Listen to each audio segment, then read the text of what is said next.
You listen to me, you go to the top.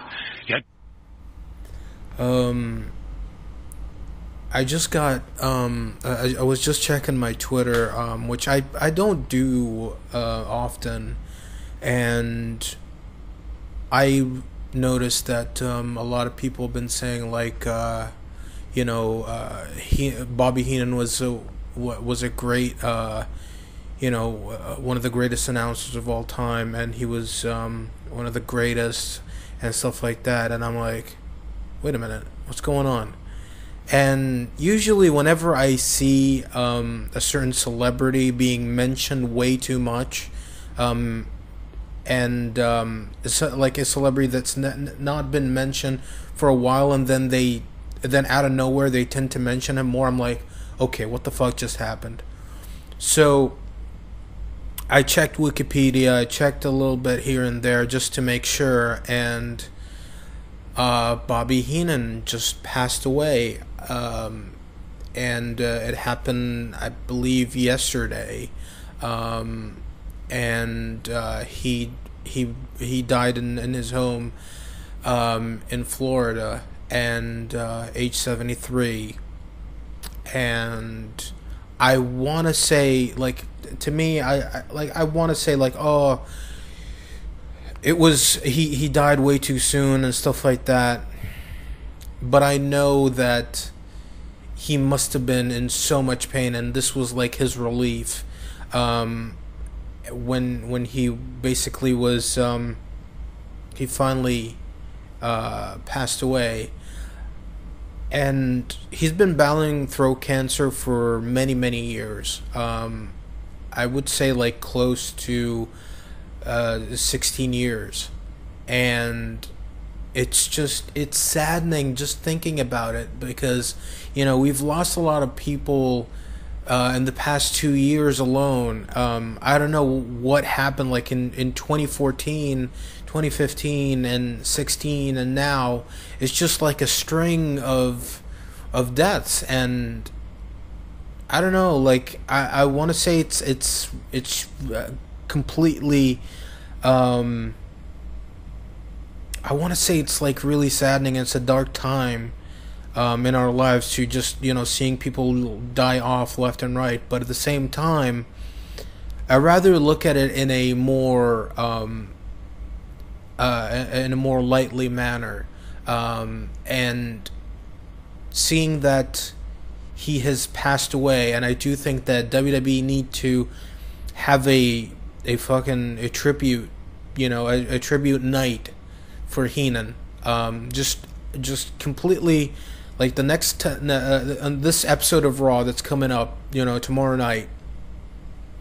I think they just should completely forget about the brand split, forget about all storylines, and just bring everybody out there, SmackDown, Raw, whatever, and let them have great matches on the entire show. Forget about everything and just do it, because this is like, if you would do that for Eddie Guerrero, and if you would do that for Benoit before even before them knowing what happened, if you're gonna do that for all of these people, if you're gonna do that for like Warrior, if you're gonna do that for them, then Heenan absolutely deserves it as well.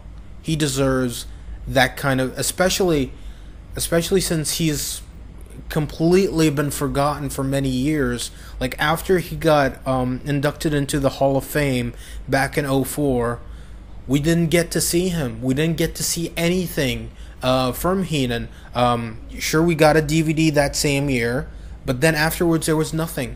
There was no special appearance, because he was still doing well. After battling throat cancer, he looked great when he came out in 2004, and everything was it looked fine.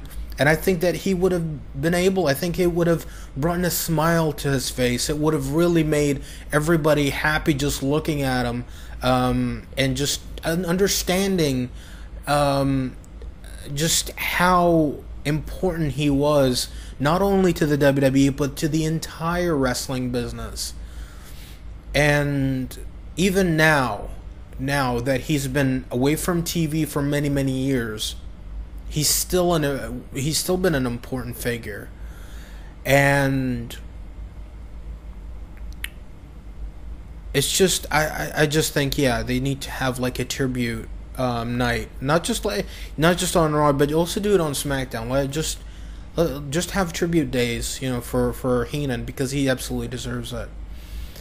Now, I'm gonna shine a little bit of light onto on Heenan. Like when I first found out, when I first discovered my love for Heenan, it was back in the early '90s, and the first time that I ever got to see him in action was, I remember I had one of the copies for a WrestleMania 6, I believe.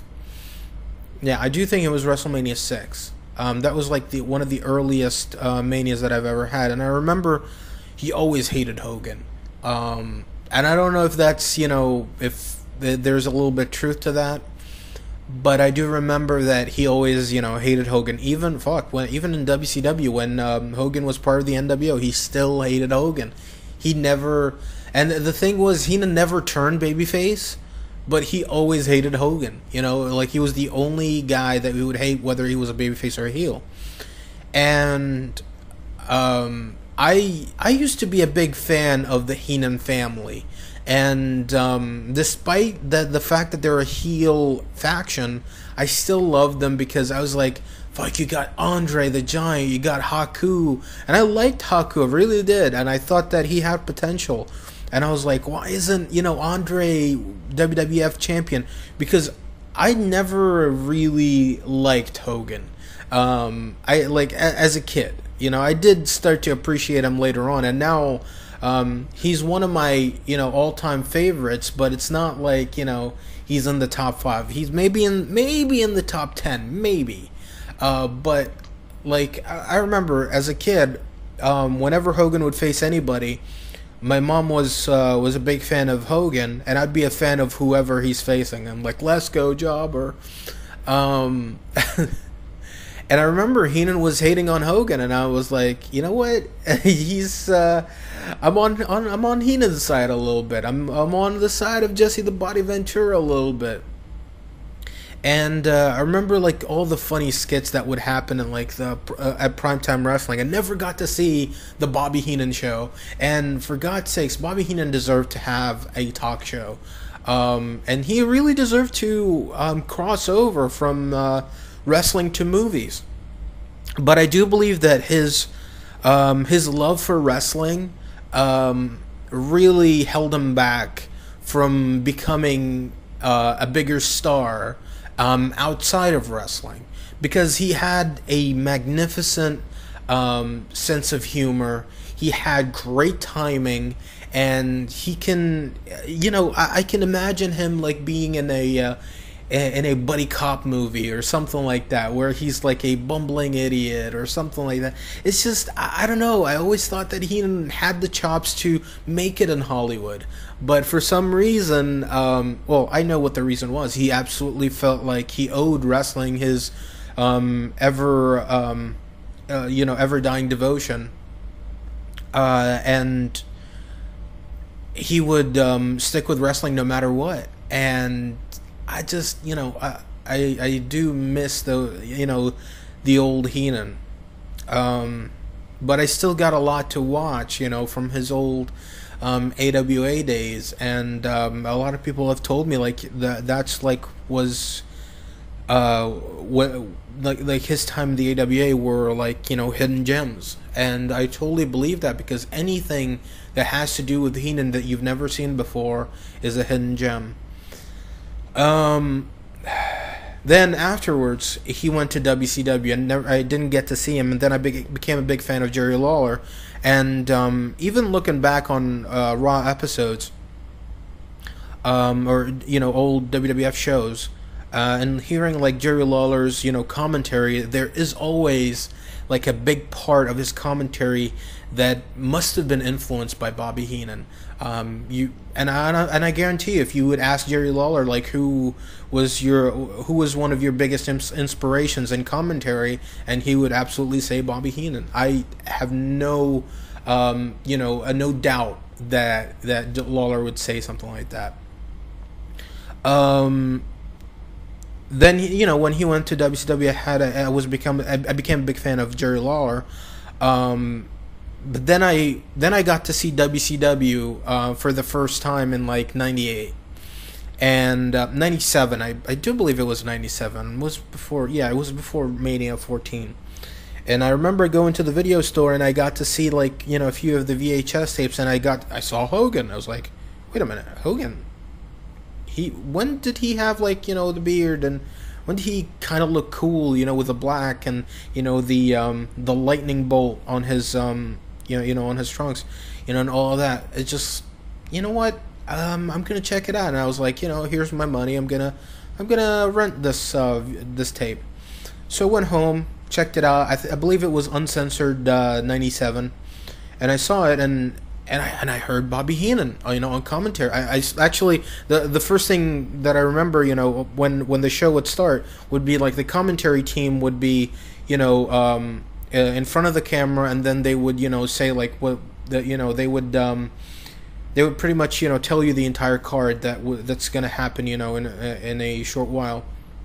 And Heenan was there, and like the fans would chant "Weasel, Weasel," and he's just like looking around. He's like, "Shush, shush," and that was a great time as well. Heenan added a lot of a lot of people might say like him in WCW was like the weakest time.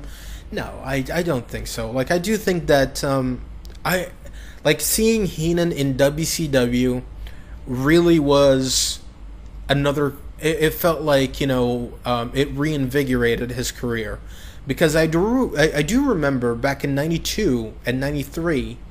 Listening to him was like, he's kind of losing it. Sure, he had great moments like Survivor Series '92. Survivor Series '93. That was the one with the Shawn Michaels and the Knights against Bret Hart and and the Hart family. He had great lines. He was great in King of the Ring. He was great at the Royal Rumble '92, WrestleMania 8. SummerSlam '92, he was great manager to Perfect and Flair, but at the same time, it felt like he was really not the same Heenan that you remember from the '80s. When he went to WCW, it felt like it brought in a new life to his career, up into like I would say late '98, early '99. He started, I feel like he was kind of phoning it in, and then Gorilla Monsoon died, and that's when it was like, Heenan pretty much got his spirits broken. And, then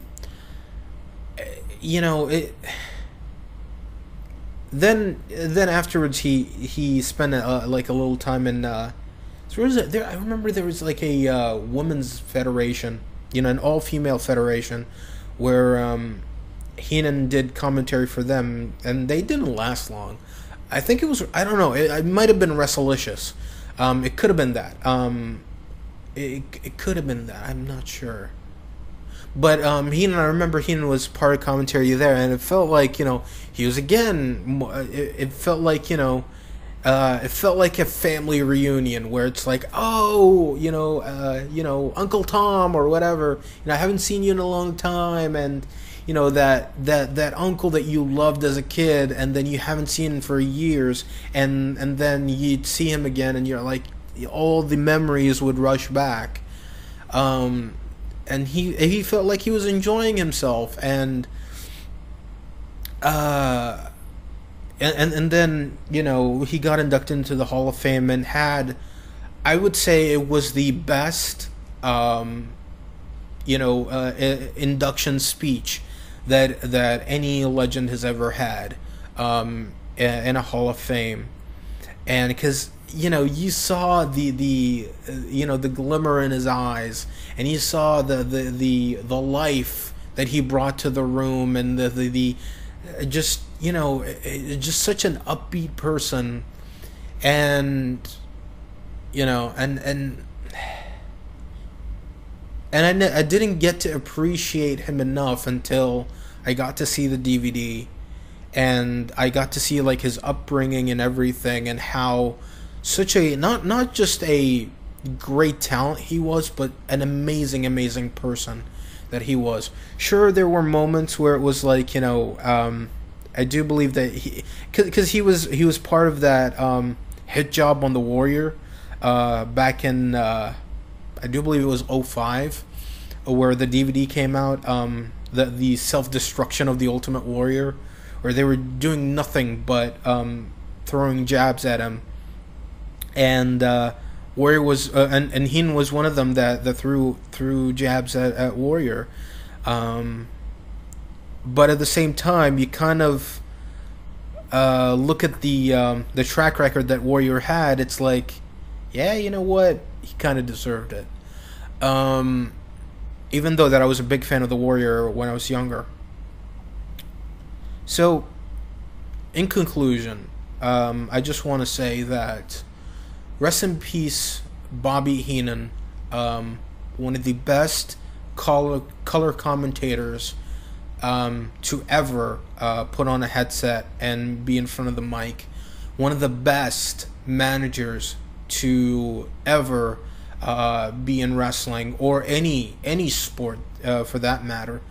One of the best overall characters in wrestling. And looking at the WWE roster right now, and looking at not just the WWE roster, looking at the entire wrestling business, I can safely say that there has never been, and there will never be, another person that's like the Brain, Bobby Heenan. Rest in peace. I managed superstar Billy Graham in Chicago.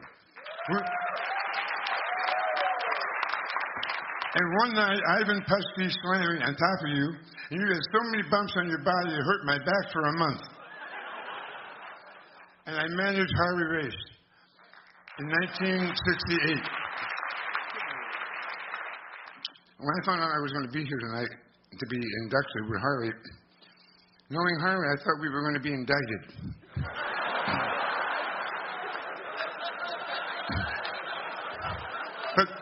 But this man, we had more fun together, and he is one tough man. Believe me, one tough man.